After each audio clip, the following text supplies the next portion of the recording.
El corazón del hombre, por Erich Fromm. 15. 4. Narcisismo individual y social. 4.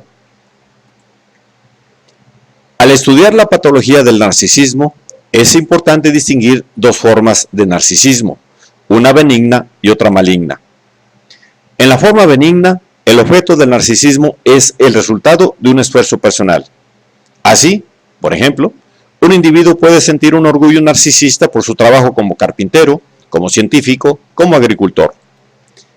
En la medida en que el objeto de su narcisismo es algo que tiene que hacer, su interés exclusivo en lo que es su trabajo y su logro está equilibrado constantemente por su interés en el proceso del trabajo mismo y en el material con que trabaja. Así, pues, la dinámica del narcisismo benigno es autofrenadora. La energía que impulsa al trabajo es, en gran medida, de carácter narcisista. Pero el mismo hecho de que el trabajo haga necesario relacionarse con la realidad frena constantemente el narcisismo y lo mantiene dentro de límites. Este mecanismo puede explicar por qué encontramos tantos individuos narcisistas que al mismo tiempo son altamente creadores. En el caso del narcisismo maligno, el objeto del narcisismo no es nada que el individuo hace o produce, sino algo que tiene. Por ejemplo, su cuerpo, su apariencia, su salud, su riqueza, etc. El carácter maligno de este tipo de narcisismo está en que carece del elemento correctivo que encontramos en la forma benigna. Si soy grande por alguna cualidad que tengo y no por algo que realizo, no necesito relacionarme con nadie ni con nada. No necesito hacer ningún esfuerzo. Conservando la imagen de mi grandeza, me alejo cada vez más de la realidad y tengo que aumentar la carga narcisista para estar mejor protegido contra el peligro de que mi ego, narcisistamente inflado, pueda revelarse como producto de mi imaginación vacía. El narcisismo maligno, pues, no es autolimitador y en consecuencia es crudamente solipsista y xenófobo. Quien aprendió a hacer cosas no puede menos de reconocer que otros han hecho cosas parecidas de manera parecidas, aun cuando su narcisismo pueda persuadirle de que su logro es mayor que el de los otros. Quien no ha hecho nada encontrará difícil apreciar los logros de otros, y así se verá obligado a aislarse cada vez más en su esplendor narcisista. Hemos descrito hasta ahora la dinámica del narcisismo individual, el fenómeno, su función biológica y su patología.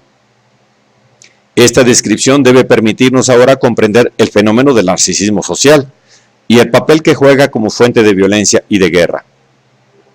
El punto central del estudio que sigue es el fenómeno de la transformación del narcisismo personal en narcisismo de grupo. Podemos empezar con una observación sobre la función sociológica del narcisismo de grupo, que es paralela a la función biológica del narcisismo individual. Desde el punto de vista de cualquier grupo organizado que quiere sobrevivir, es importante que el grupo esté investido por sus miembros de energía narcisista. La supervivencia de un grupo depende en cierta medida de que sus miembros consideren la importancia de aquel tan grande o mayor que la de sus vidas, y además que crean en la rectitud o aún en la superioridad de su grupo por comparación con otros. Sin esa adhesión narcisista al grupo, disminuirá mucho la energía necesaria para servirlo o para hacer por él grandes sacrificios. En la dinámica del narcisismo de grupo, encontramos fenómenos similares a los que ya estudiamos en relación con el narcisismo individual.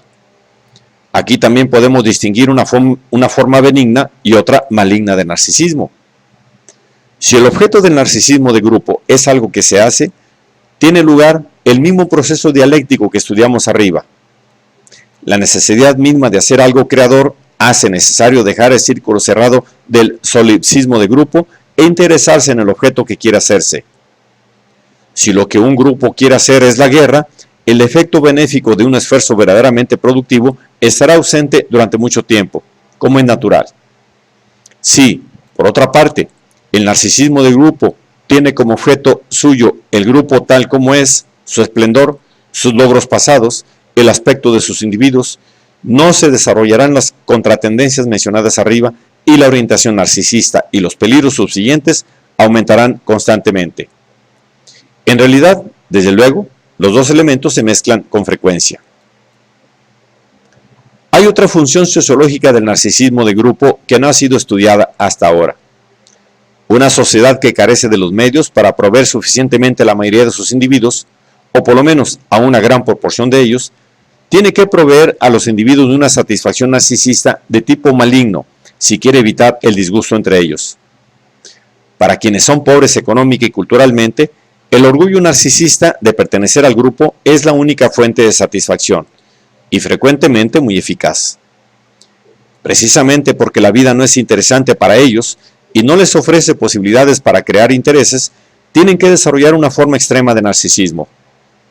Buenos ejemplos de este fenómeno en años recientes son el narcisismo racial que existió en la Alemania de Hitler y el que se encuentra hoy en el sur de los Estados Unidos. En ambos casos, el núcleo del sentimiento de superioridad racial era, y es todavía, la clase media baja. Esta clase atrasada, que en Alemania, lo mismo que en el sur de los Estados Unidos, fue pobre económica y culturalmente, sin ninguna esperanza realista de cambiar de situación, porque son los restos de una forma de sociedad vieja y moribunda. No tiene más que una satisfacción, la imagen inflada de sí misma como el grupo más admirable del mundo y el ser superior a otro grupo racial señalado como inferior.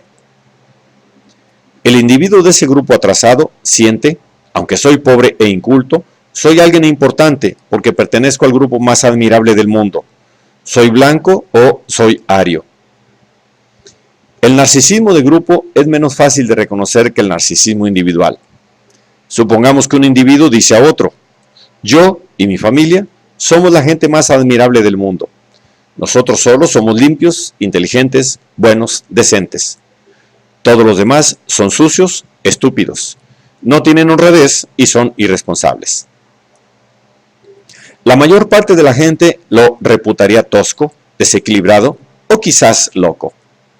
Pero si un orador fanático habla a un auditorio de masas, sustituyendo el yo, o mi familia, o la nación, o la raza, la religión, el partido político, etc., muchos lo alabarán y admirarán por su amor al país, a Dios, etc. Pero a las demás naciones les disgusta semejante discurso por la razón manifiesta de que se las desprecia. Pero dentro del grupo favorecido es halagado el narcisismo personal de todos, y el hecho de que millones de individuos estén de acuerdo con tales afirmaciones las hace parecer razonables.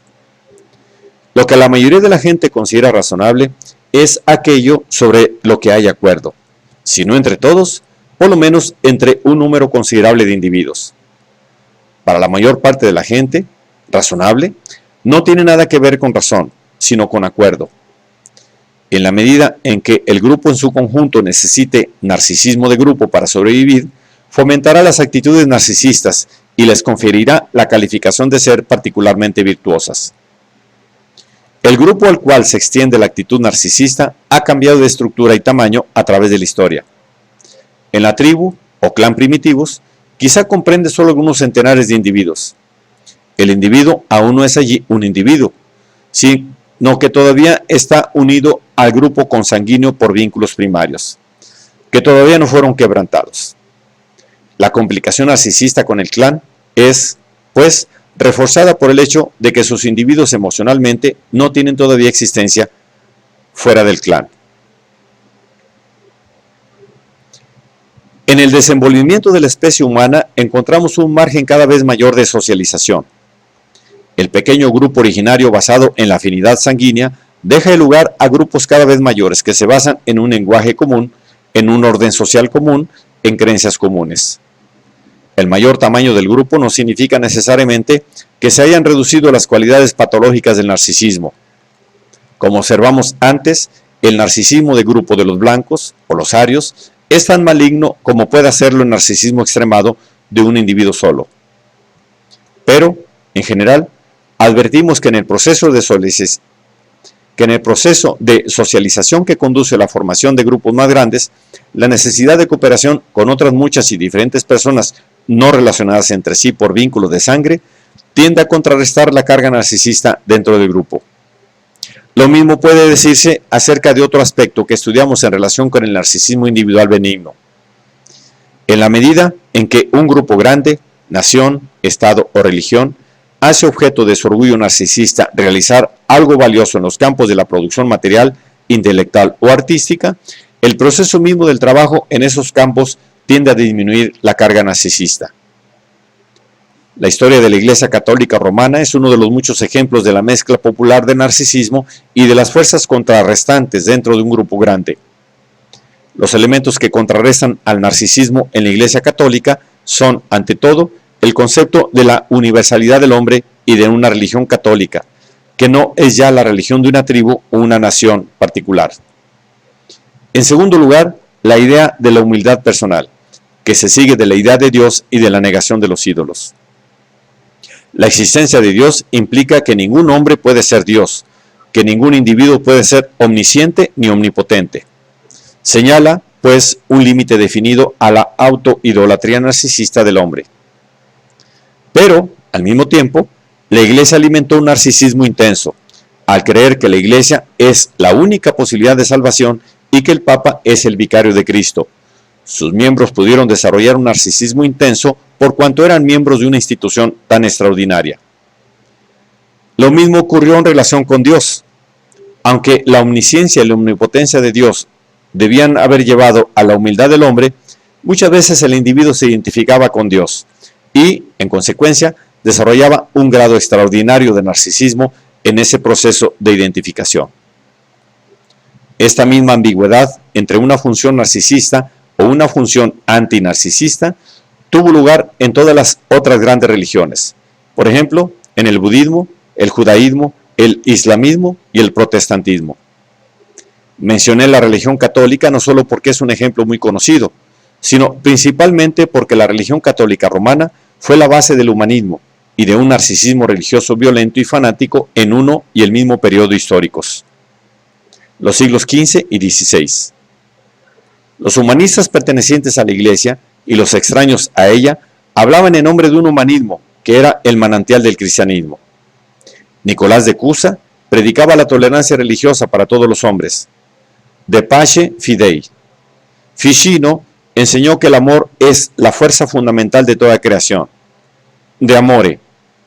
Erasmo pedía tolerancia mutua y la democratización de la Iglesia. Tomás Moro, el inconformista, habló y murió por los principios del universalismo y de la solidaridad humana. Postel, construyendo sobre las bases sentadas por Nicolás de Cusa y Erasmo, habló de la paz del globo y de la unidad del mundo. De Orbis Terrae Concordia.